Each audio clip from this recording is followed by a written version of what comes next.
Hello, this is Antonio Gangali. Recently, I read an article from the Daily Record, a Swiss cheese statute coming to Sugar Creek. Here's the whole story. Within the article, it stated in 1995, Guggisberg expanded production with an additional facility in Sugar Creek. That particular facility was from Union Cheese Company, so Guggisberg purchased the facility and assets after the dispute with the Food and Drug Administration.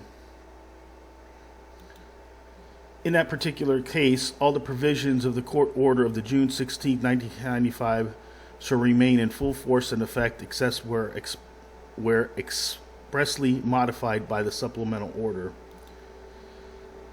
I always believed that the order was extremely oppressive and it was not possible. So here's all of the requirements that were, so there were pages of mandate. In a nutshell, the company could not have any listeria, other pathogens, or filth. Here we'll see it states, unless and until defendants have established and implemented adequate methods, facilities, and controls for receiving, manufacturing, preparing, packaging, distributing, and holding articles of food in the facility to ensure the articles of food are not contaminated with Listeria Mono bacteria, other pathogenic bacteria, or filth. Such methods, facilities, and controls shall specifically include, but shall not be limited to, the following. And again, there's the pages. Rule 65 of the Injunctions, contents and scope, state the reason why and the term specifically, reasonable detail, and the acts or acts restrained or required. You'll see it says it's designed to prevent uncertainty and confusion on the part of those faced with the injunction orders and to avoid possible contempt based on a decree too vague to understand. An injunction must be narrowly tailored to remedy the specific action that gives rise to the injunction. So let me give you some back history. I handled the day-to-day operations at Union Cheese Company. During the course of the multiple inspections, when in the facility, I was the point of contact for the FDA investigators, accompanying them, explaining and answering questions regarding the manufacturing and the cheese-making process. In the course of the government's investigation, I cooperated with the FDA investigators' request in providing sanitation records, CIP charts, the high-temperature short-time charts, the weight charts, sanitation logs for all the valves and pumps, the USDA inspection reports, the milk records, our products and supplies such as rennet, the commercial starters used, the starter cultures, whey, and salts. I answered every question and or referred to individuals if I didn't know the answer. I was forthcoming with the FDA investigators. To the best of my knowledge, I never misrepresented, misled, or concealed any information in the course of the multiple weeks of investigation, or was accused of any improprieties in my duties, or any individual in the cheese-making process under my direct authority. During the closeout discussions before the FDA investigators went into the office for the paperwork, I would discuss their concerns and ask what they would like to see prioritized, many of the times working after hours to redress their concerns for the next day. Additionally, the FDA held meetings in the office, which I would typically attend. I have direct knowledge to the matters, specifically regarding the November 29th through the December 14th events. I believe I am possibly the only individual with direct knowledge of many of the facts regarding the subject matter that appears to have been litigated. So again, here's the specifics, I believe, of the order, and that was under threat of civil and criminal contempt if this order was violated. Further, you'll see within this order that it included all the officers, directors, agents, representatives, employees, attorneys, heirs, assigners, successors, and any and all persons in active concert or participation with them. The facility was at 1545 County Road 70, Sugar Creek, Ohio, and any new sites the defendants operates. And they could examine all examine and copy all records relating to the manufacturing and the preparation, packaging, or distributing or holding articles of food, and take photos and collect samples of the articles of food in any operations. Now, what makes this order disturbing is that Listeria Mono is present in approximately 13% of the commercial milk supply. And here is a published paper that I believe that was in evidence in this case. There's also here surveys by the FDA have established that about 12% of the ball raw milk is contaminated with Listeria. So these surveys are from the FDA themselves. So it's clear they had knowledge that it's within the commercial milk supply. Here we want to footnote, Listeria Mono may also be present in cheese factories where good sanitation and hygiene are practiced. We'll go on to see that raw milk often contains microorganisms to the levels of 10 to the 4th to 10 to the 5th CFUs per milliliter. You also see Listeria Mono, that bacteria can be shed within the milk. And you'll also see in healthy cows, contaminated within the udder, healthy cows here, and it's further, you'll see that approximately 10% of the human population may be carriers.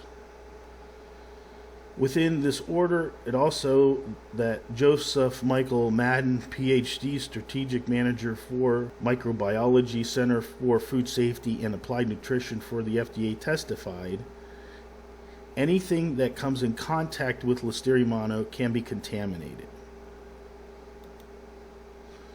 So you'll see further within this case, it shows what they were doing within the facility of the searches and seizures. So here they were collecting inline raw samples, raw material samples, and environmental samples. Inline raw, here the raw milk silo, raw milk test records they were inspecting, environmental samples, and they were testing the surge tank or balance tank, which was before the high temperature short time. Now, what makes this interesting is, again, you'll see that surveys that it's 12% of the commercial milk supply. If we examine the probability of receiving milk, let's examine that. So the probability of receiving Listeria Mono or other pathogenic bacteria into the facility at 1545 County Road 70, Sugar Creek. Let's use the standard traditional Midwest commercial milk supply. So you'll see that Listeria Mono we're using 12.5 probability. Within that order, it was for 1 year, and any test after was at each additional year. Union Cheese brought in milk 365 days a year. And here we'll see that other pathogenic bacteria, I used 99.999, and that was for, again, 365 days out of the year. So in event A, the probability of not occurring is 6.8 times 10 to the 22nd power. That is greater than a sextillion. The probability of B not occurring, this calculator.net has it at 0. So the probability of both A and B occurring, that is bringing in either Listeria Mono or other pathogens, it's showing 100%. So just on the element of receiving, so for the element of the defendants to have established and implement adequate methods, facilities, and controls for receiving, is it 100% probability that you will be bringing in Listeria Mono or other pathogens into the facility? So that's just receiving, and the order required the manufacturing, preparing, packaging, distributing, and holding. And again, all that you could do: food contact surfaces, inline production, raw samples, environmental samples, the surge tank. Now, what makes this order even more disturbing is it appears that the FDA knew that this was virtually impossible order. On the third day of the shutdown, a co-op out of New York had called me in the morning, and we discussed the order, and he was attempting to try to resolve these issues. So we had a long discussion. Apparently during that day, he had called the Food and Drug Administration. Later that evening, Milk called me, and we went over or he discussed with me what transpired that day. Here there's an affidavit from Milt regarding those discussions, or part of. Here you see in paragraph 4 that during one phone conversation with Charles Sedgwick, which I believe at the time he is the head compliance officer of the Cincinnati office, he stated that it was going to be virtually impossible for Mr. Gangali to resume his Swiss cheese manufacturing operations. So it appears that, and this is an Exhibit A, so I believe the Justice Department or the attorneys of record as well as the court have knowledge of this affidavit. Why that would be concerning is because the 8th Amendment of cruel and unusual punishment. So there's further questions that you would have is which Mr. Gangali was Charles Sedgwick referring to? Because to my understanding, the FDA had explained things with Milt, and in response to those, Milt had said, what if Tony took full legal responsibility? In response, and I believe there was some statements made, and this was part of them. Further, you'd have to wonder is, so the facility was USDA approved in the make facility. The court had stated that it was a state-of-the-art facility. There was no listeria found during the court-ordered search. Further, Union Cheese only manufactures natural Swiss cheese, which is a cooked curd, and it was rineless Swiss. So why would it be virtually impossible for Mr. Gangali to resume Swiss cheese operations? Was this order impossible? In here you'll see an interview that Sedgwick did later, I believe after he retired or sometime. This discusses some of the cases while he was within the Cincinnati office. So I believe it could be fairly simple to examine if you're in compliance or bringing in any bacteria estimate or what's in the facility, particularly when Madden testifies anything that comes in contact may be contaminated and you are to prevent it from occurring. Take the bacteria test or commonly take bacteria tests from your producers as well as your silo samples and your load samples coming in.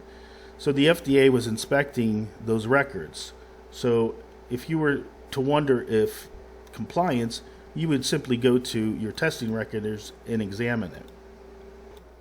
So this order was under civil and criminal contempt, and it included all the officers, directors, agents, representatives, employees, attorneys, heirs, successors, and any and all persons in active concert or participation with them. So would there be considerable legal exposure if this order was being violated? So your milk suppliers, the employees, consumers, suppliers of chemicals, parts, the bags, utilities of electric, gas, phone, banking, insurance, all those that are in participation, are they having legal exposure? So what if you wanted to try to comply with this order? One, would you have to be bringing in sterile milk? And in that order, it says that they could inspect any new facilities. So it would appear that you would have to find a third party or another party to have sterilized milk being brought into the facility. And here, it is never possible to prove that all organisms has been destroyed, as the likelihood of survival of an individual is never zero. But let's suppose that you could be bringing in sterile milk, what would the facility, what controls and measures would you take to ensure? So what is this biological safety level? So levels of containment range from the lowest, level 1, to the highest. So what would be required of the facility to ensure compliance with that order? On July 12th, the owner of Union Cheese Company, that the firm would cease all cheese production in Ohio. Cheese manufacturing industry told the government he would go out of business rather to comply with the court order to rid his operations of dangerous bacteria. And you'll see it's ridding the operations. It doesn't mention ridding the product. So these were the requirements on the facility. United States versus Park, An officer with adequate degree of authority and responsibility must not only seek out and remedy the violations, but also implement policy to prevent violations. So here's where it gets really interesting, I believe. So the FDA had reported that it's within 12% of the commercial milk supply. Well, federal law provided that you could make cheese from unpasteurized milk, and further that the standards of identity of natural Swiss cheese provides that you can use raw milk as well. And that's the only product that Union Cheese was manufacturing. So one of the questions, or the federal question, is, so federal law provides it, and it's within the 12% of the commercial milk supply. So whether can you use the process of unpasteurized milk in the process? Does it imply a right or privilege to use the standard milk that's in the commercial milk supply? Or are you limited to, says you could make cheese from unpasteurized milk, it just can't have any Listeria or other bacteria, other pathogenic bacteria?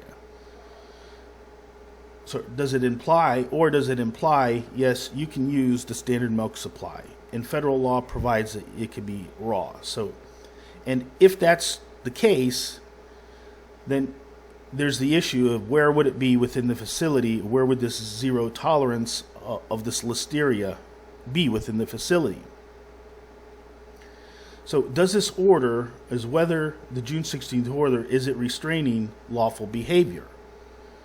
And did the government, are they misstating the controlling legal authority? So, additionally, whether the June 16th injunction deprives or infringes on well-established law. So here, these particular laws went through the Administrative Procedures Act. These are within the Federal Registry. These are well-published laws. They are still on the books to this day. Can the government circumvent, create alternative mandates that basically deprive you from using existing law? So is there a conspiracy against rights and the deprivation of rights under the color of law? And is there interference with commerce? So what was the controlling legal authority? And you'll see in dairy foods, now this is many years after, it's 2012, and in that article, again, it says USDA and FDA surveys report the Listeria is present in more than 10% of all raw milk from commercial U.S. dairy farmers. We'll see, it says, today it is known Listeria can be controlled, but not eliminated in dairy processing plants. In the United States of America versus Union Cheese Company case, was the government attempting to have Union eliminated from the processing area? Are there considerable legal issues within the Union Cheese case? Further, you'll see within that case, it says failure from the FDA to find Listeria during the court order 1995 does not convince the court. So even though they do a 3-day search attempting to find it, they did not find it, yet they still proceeded, and they went against federal. In here, defect levels. The Supreme Court reiterates that federal agencies must give fair notice prior to enforcing regulations. 2 U.S. Supreme Court decisions have affirmed regulators have fair right notice. So, was there Administrative Procedures Act or notice that this new policy or these mandates were in effect? Further, you'll see in cheese and cheese products, adulteration with filth, and within that it says cans of milk with 2 or more flies are considered rejected as the cans. So within this order, is there levels of filth? So what is the permissible levels of filth within these standards as well? Additionally, there's terms called reconditioning. So here, what's interesting too is it says failure for the FDA to find Listeria during the court-ordered May 1999 inspection. Within that order, it says Moreover, the evidence is clear that the level of Listeria is increased through the intervening acts of humans during the cheese making process. Yet they just told you that they didn't find any. So how does it increase when there's nothing found? So are those inconsistent? Moreover, you'll see the FDA Consumer that was published in April 1996, all the in-stock cheese, 3,981 blocks, tested free of Listeria. So within this case, I believe there's a lot of legal issues. One of the first and most disturbing is it appears that the FDA investigators or the people putting forth the declarations, it appears that they misrepresent named individuals. So astonishingly or inconceivably is the person that was with the Food and Drug Administration all of the time, has direct knowledge of the facts, and possibly the only one with direct knowledge, was never named in this litigation. Moreover, it appears that they skewed or did not follow or violated the Administrative Procedures Act in creating this policy, and it appears to be in direct conflict with federal law. I believe they misrepresented controlling legal authority, as it is clear that cheese can be made from unpasteurized milk. They misrepresented facts regarding the manner and methods and conditions of production. Union cheese had a high temperature short time, which was set at above 161 with approximately 20-second hold times. It appears to be omitted from this proceeding, and there would be a legal question that the definition of unpasteurized, that Union cheese exceeded those definitions, and that there would have been bacterial destruction in the process of 99.9999, I believe a 5-log reduction. That seems to be omitted. So I believe that is a material fact. Additionally, I believe that there's issues of misrepresenting the search, and I believe it was an unreasonable search and seizure. Also, there was public statements on June 22nd, and this was the same day that they were making statements in private with Milt, so there's an affidavit regarding that as well. I believe further, and I believe the order is just not possible. I believe it exceeds centillion, and that's 10 to the 303rd power. I just don't believe that this order is even possible.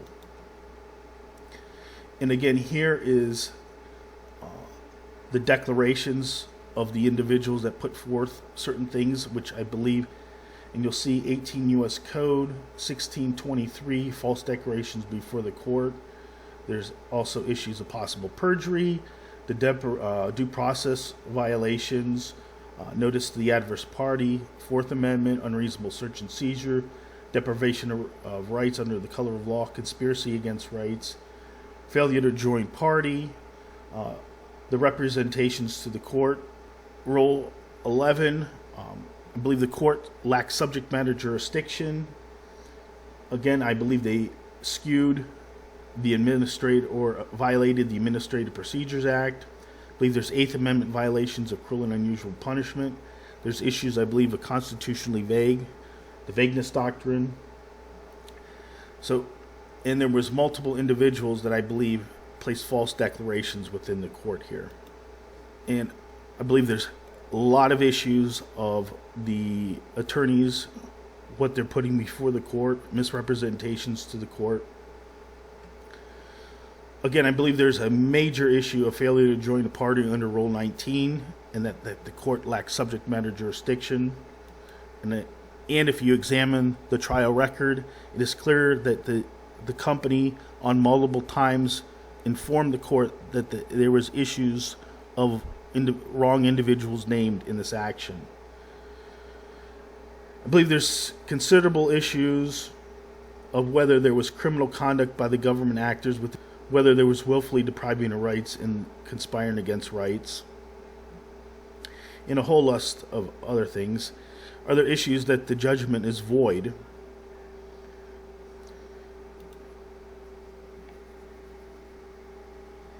Most concerning is one of the employees, I believe, interested parties with this case, that there was the government inflicted injury. And one of the major federal questions is, were there federal crimes by government officials within this case? Before John's death by suicide, I had a meeting with him, and we were having considerable questions regarding this order, and we couldn't figure out how the court came to their conclusions. So during that meeting, John was wondering is how the other local manufacturers, why they weren't being subjected to the same mandates that we were. And further, I'll examine is, they never published in the Federal Registry if they were changing. It appears that it was conflicting with well-established law, and if the zero tolerance was going to be the mandates, is then you would have had to rewrite and publish it, I believe, in the Federal Registry. So the case of public citizens, when they were changing the standards of identity, it was required that they publish in the Federal Registry. So if this case made case law, or how they were implementing the mandates, is would have been required to publish it and put it in the Federal Registry, the mandating all the facilities in the area and possibly nationally comply with these policies. So again, all the in-stock cheese later tested negative. In 2006, Guggisberg filed a third-party motion to vacate, and it says here filed by all the defendants. To my knowledge, my father, my sister, and the firm or myself were never notified of this. What's interesting is I will become an interested party on 6/07/2006, and I believe that's like 11 years after the litigation. They put me in here. I was not aware that they added me in this. You'll see Guggisberg is 6/27/06.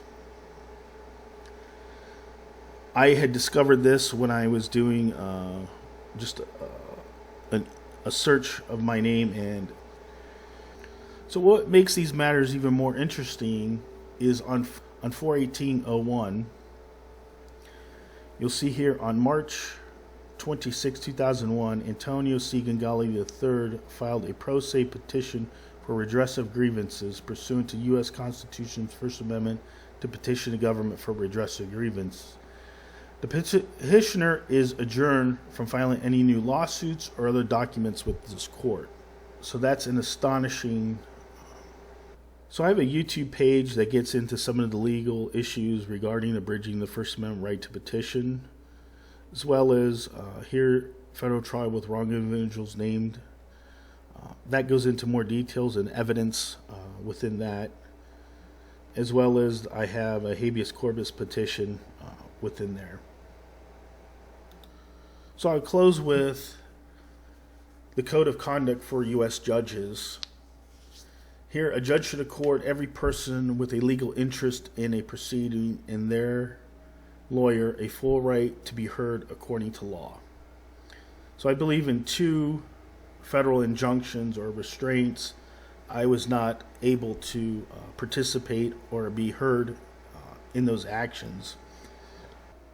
FBI, what they investigates in civil rights, priorities, color of law, law enforcement officers and other officers like judges and prosecutor have been tremendous power by local, state, and federal government agencies. Preventing the abuse of authority. Here, willfully depriving or conspire to deprive a person of a right protected under the Constitution of the United States.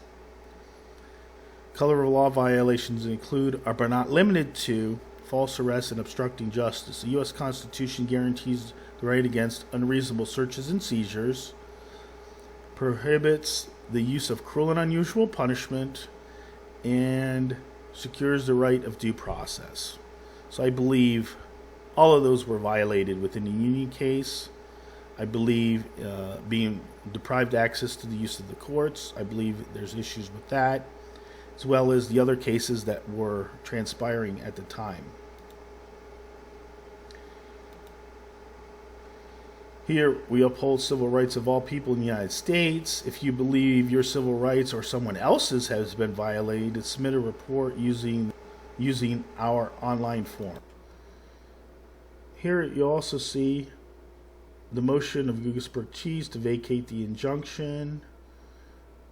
It says, on the grounds that the prerequisites set forth in the court findings of fact conclusion of law filed on June 16, 1905, 7 injunction terminates have been met.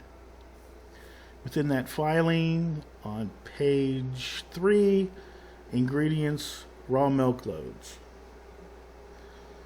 So one of the federal questions is it possible to comply with this federal court order?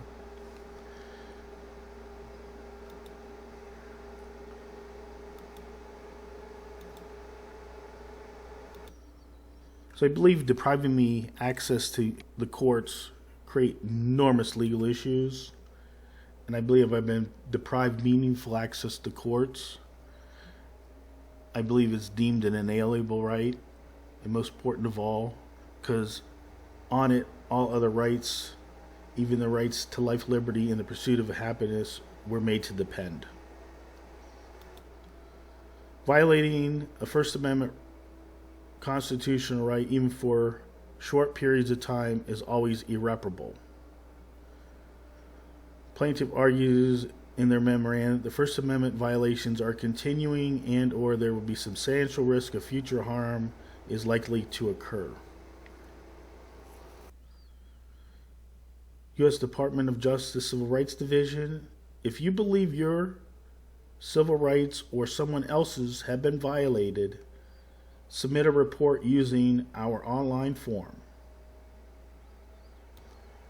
I'd like to thank you for your time.